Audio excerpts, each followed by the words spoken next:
Richard, what would or could have stopped you doing what you did? Wendy you were pretty specific about the point where you're right, like this is it. What would or could have stopped you?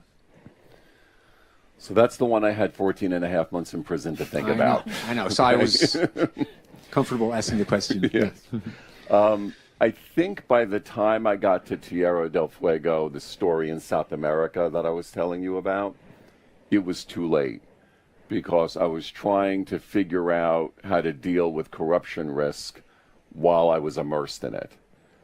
So while it's a speculative question, I think what could have stopped me is a conversation before I took that first flight. And we talked a little bit about this before, not with a compliance leader, but with a business leader, someone with P&L responsibility, someone that had a voice in my commercial objectives, my performance appraisal.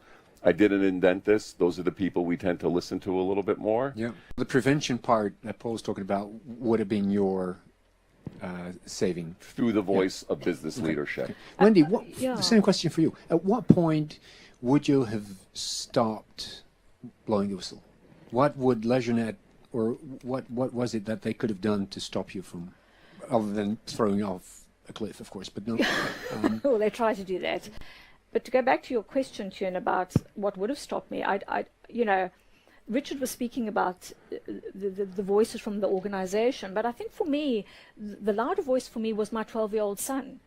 And my consideration that he wouldn't remain a 12-year-old. One day he'd be 26 and saying, Mom, remember that LeisureNet scandal? Didn't you work there for 9 years?